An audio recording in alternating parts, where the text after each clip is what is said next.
didn't like that first attack. I'm gonna do it again. It was too harsh.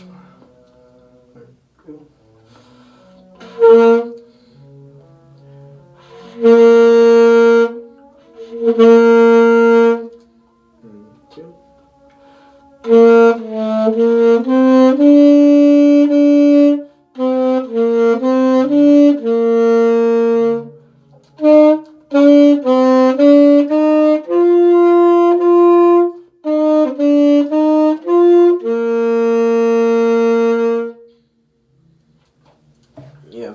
So the goal there was to make the first section softer than the second section. I guess, yeah, number two.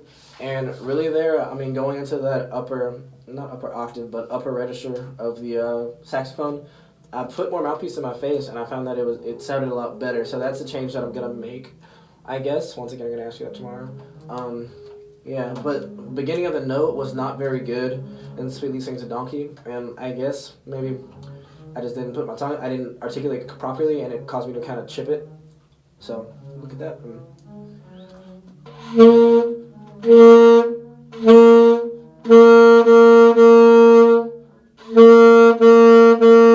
So, I think what I did was I tongued under the reed, like right here, instead of on the tip. And so that causes a lot of response issues. Oh my god.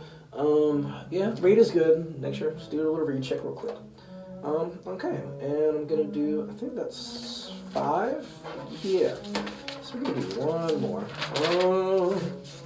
Let's see.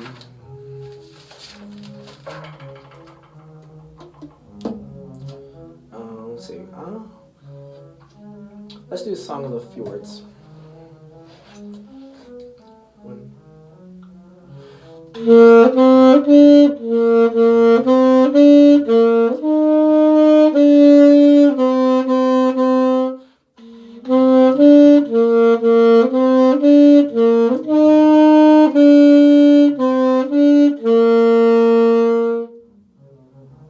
Okay.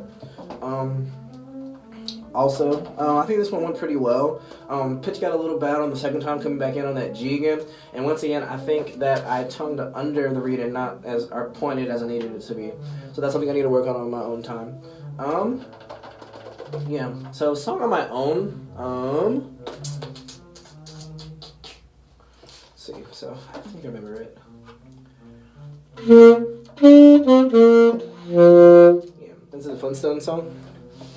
Oh. I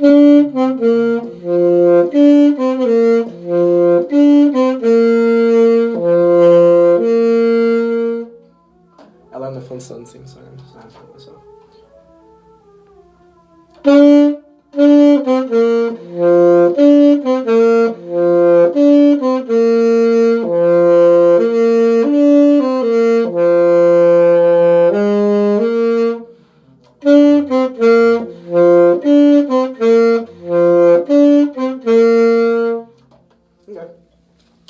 I'm pretty sure that's, yeah, long tone, 6 pieces, one on your own. Oh, God.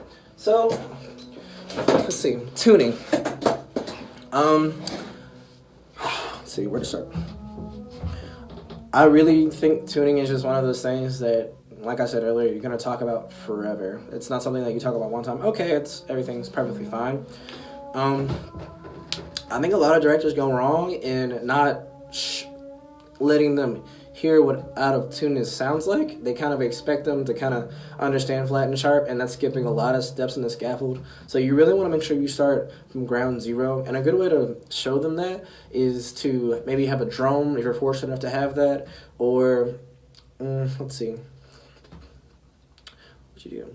Maybe have your percussionist hit like a note and have, because you know that's always, and percussion is always in tune. They hear that all the time.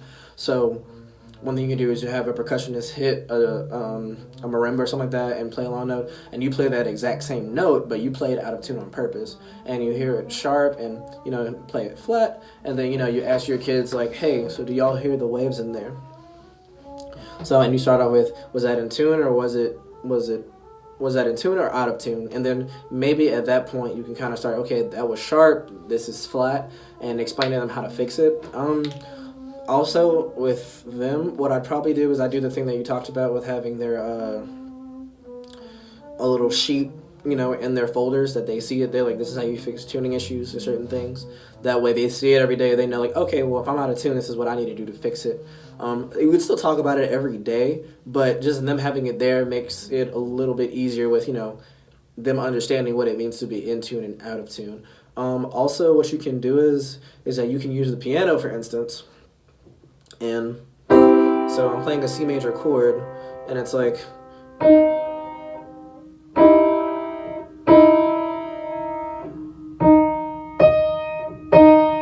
and, you know, making sure that they hear the in tuneness. So I played a C major chord, and then I added the E flat to the E natural. That half step, it's really out of tune, and it's severely out of tune, yes, but I think teaching two of the extremes of being sharp and flat are really good just for the ear, because that way you kind of have a parameter of like, okay, well, this is really, really bad, this is really, really bad, okay, this is kind of getting better, it's getting better, okay, now we're in tune. It's just one of those things I feel like you just got to do every single day. With a drone, I'm not going to go down the line and just be like, okay, flat, sharp, flat, sharp, flat, sharp. I want them to have an ear for themselves, because I'm not going to be there, you know, all the time. And the directors, some directors, they, you know, if I'm fortunate enough to go to a school and have a middle school and have them to go to high school, that director might not do that. So I don't want to set them up to where they feel like, okay, well, why didn't you tell me I was out of tune? You know, now it's your fault. I want them to kind of gain some musical understanding on their own, and just really make sure that they can you know, be self-sufficient musicians as soon as possible, because the sooner they have that under their belt, it'll make things a lot easier moving forward with music in general, if they continue their instrument or not. So yeah, that's one way you do it. And then just make sure you include percussionists in it too, because you don't want to leave them out. I mean, yeah, they hear in tuneness all the time, but they still need to be able to understand what it means to be out of tune on things. So, because, you know, you never know what they might end up doing. They might end up being a band director, so they need to understand what it means to be in tune as well. And I think that's it for my playing video. You have a good day.